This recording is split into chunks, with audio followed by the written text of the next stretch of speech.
राजदेवता माधुराय की तीसरी एवं अंतिम जलेब के साथ स्वर्णिम अंतर्राष्ट्रीय शिवरात्रि महोत्सव मंडी 2021 गुरुवार को संपन्न हो गई। माधुराय मंदिर से पडल मेला ग्राउंड तक निकाली गई पारंपरिक जलेब की अगवानी उपायुक्त ऋग्वेद ठाकुर ने की। इससे पहले उन्होंने माधुराय और बाबा भूतनाथ मंदिर में पूरे विधि विधान से पूजा अर्चना की। सांसद रामस्वरूप शर्मा के निधन के कारण जलेब सादे तरीके से निकाली गई। स्वर्णिम अंतर्राष्ट्रीय शिवरात्रि महोत्सव के समापन पर गुरुवार को चौहाटा की जातर के बाद दोपहर 2 बजे जलेब शुरू हुई, जो चौहाटा, समखेतर, बालक रूपी मंदिर और बाबा भूतनाथ मंदिर के बाद सेरी मंच से होते हुए पड्डल में संपन्न हुई। सांसद रामस्वरूप शर्मा के निधन के कारण महोत्सव आयोजन समिति ने उनके सम्मान में समापन समारोह के आयोजन को स्थगित कर दिया था। जलेब भी सादे तरीके से निकाली गई। हालांकि इसमें देव परंपरा के अनुसार धार्मिक रीत का पूरा निर्वहन किया गया। इसके बाद उपायुक्त ने पड्डल मैदान में ध्वज अवरोहण के साथ महोत्सव के समापन की विधिवत घोषणा की। उन्होंने मेले के सफल आयोजन में सहयोग के लिए सभी मंडी वासियों और अधिकारियों और कर्मचारियों का आभार जताया। मैं स्वर्णिम अंतर्राष्ट्रीय शिवरात्रि महोत्सव मंडी 2021 के विधिवत समापन की घोषणा करता हूं। विश्व हिंदू परिषद संगठनात्मक जिला देहरा के कांगड़ा विभाग सहमंत्री कुलदीप राणा की अगुवाई में डीसी कांगड़ा को एसडीएम के माध्यम से ज्वालामुखी मंदिर में नियुक्त मुस्लिम कर्मचारियों को मंदिर न्यास से निकालने के लिए ज्ञापन सौंपा। उन्होंने कहा कि इस विषय पर गंभीरता से संज्ञान लें और उन मुस्लिम कर्मचारियों को मंदिर न्यास से तुरंत निकाला जाए, अन्यथा विश्व हिंदू परिषद विभिन्न संगठनों के साथ मिलकर आंदोलन करेगी। 2021 को विश्व हिंदू परिषद जिला देहरा के समस्त कार्यकर्ताओं के साथ एसडीएम साहब को एक ज्ञापन सौंपा गया, जिसमें ज्वालामुखी मंदिर में रखे गए मुस्लिम लोगों के बारे में ज्ञात करवाया गया। हमारी पूर्ण जो मांग है कि जो मुस्लिम व्यक्ति मंदिर में रखे गए हैं उनके ऊपर प्रशासन कड़ा संज्ञान ले, जिससे हिंदुओं की जो आस्था है वो आहत ना हो। अगर प्रशासन इस पे संज्ञान नहीं लेता है तो हम इसका आंदोलन करेंगे और विरोध करेंगे। ज्वालामुखी मंदिर में विशेष समुदाय के 2 कर्मियों की नियुक्ति लंगर सेवादार के रूप में करने पर हिमगिरी हिंदू महासभा उग्र हो गई है और इसका पुरजोर विरोध कर रही है। इसी के चलते हिमगिरी हिंदू महासभा प्रदेश सचिव किशन शर्मा की अगुवाई में दर्जनों सदस्यों ने एसडीएम अंकुश शर्मा को इन नियुक्तियों को निरस्त करने के लिए ज्ञापन सौंपा और चेताया कि अगर यह नियुक्तियां निरस्त नहीं होती है तो सभा प्रदेश व्यापी आंदोलन की राह अपनाएगी। हक की लड़ाई लड़ने के लिए भी यहाँ पे आया हूँ, क्योंकि हमारे यहाँ पे कुछ दलित भाई कोई नियुक्तियाँ होती नहीं है मंदिरों में, क्योंकि छुआछूत होती है। जब ये लोगों को नियुक्ति करने की बारी आती है तो इनको जात देखी जाती है, कौन सी कास्ट से है, कौन सी कास्ट से है, उनको रखना है कि नहीं रखना है।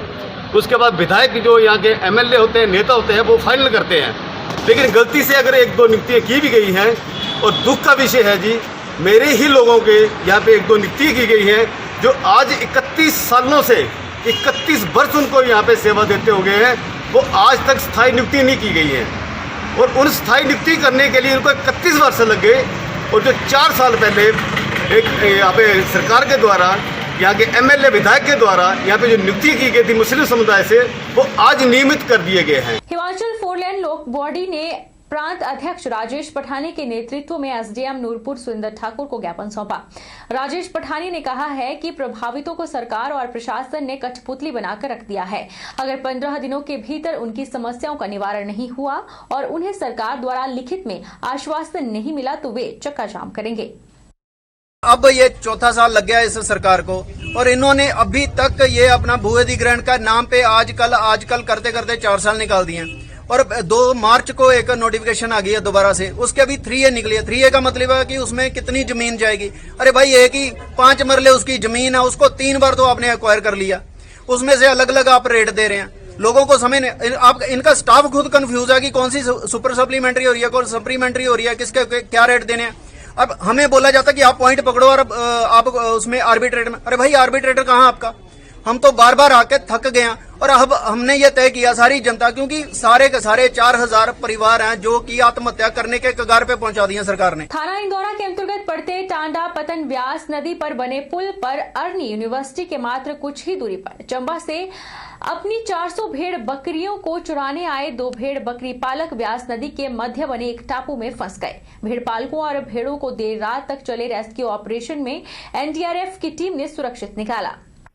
प्रेम सिंह पुत्र हरिचंद और समीर खान पुत्र मंगतू खान निवासी तीसा अपनी करीब 400 भेड़ बकरियों को व्यास नदी के एक टापू में चरा रहे थे कि अचानक व्यास नदी का जलस्तर बढ़ गया और वो दोनों भेड़ और बकरियों सहित अर्नी यूनिवर्सिटी के पास व्यास नदी के एक टापू में फंस गए।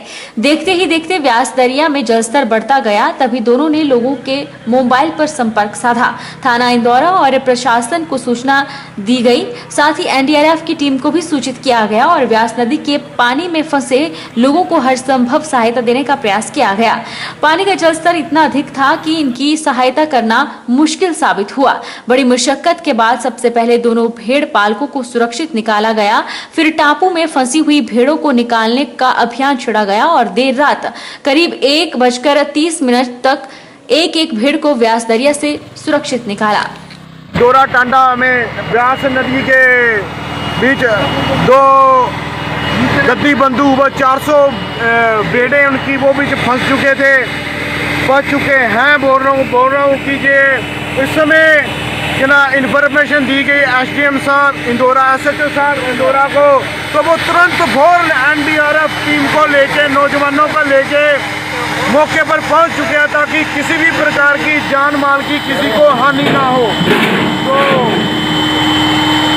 पूरी मुशक्कत कर रहे हैं हमारे नौजवान और एसडीएम साहब भी मौके पर मौजूद हैं और हमारे एसएचओ साहब जी भी इंदौरा के सुरेंद्र धीमान जी और एसडीएम साहब आदरणीय सौमिल गौतम जी मौके पर पहुंच चुके हैं और एनडीआरएफ के जो जवान हैं वो पूरी मुशक्कत कर रहे हैं। सीबीआई ने कन्फेक्शनरी बनाने वाली मशहूर कंपनी मॉल्डरेज के खिलाफ जालसाजी के आरोप में दर्ज एक मामले में बद्दी में भाजपा नेता के घर और कार्यालय में दबिश दी और जरूरी दस्तावेज जुटाए हैं। सीबीआई की टीम दिन भर की छानबीन के बाद भाजपा नेता के पास से उसका कंप्यूटर और अन्य दस्तावेज अपने साथ ले गई। सीबीआई ने दिल्ली में जालसाजी का केस दर्ज किया है, जिसमें कंसल्टेंसी का काम करने वाले भाजपा नेता, जो कि भाजपा प्रदेश औद्योगिक प्रकोष्ठ के संयोजक भी हैं, उन्हें भी इस मामले में आरोपी बनाया है। इसी कड़ी में बुधवार को भाजपा नेता के बद्दी और नालागढ़ स्थित घर पर और ऑफिस पर दबिश दी गई और सर्च वारंट के आधार पर देर शाम तक छानबीन की गई।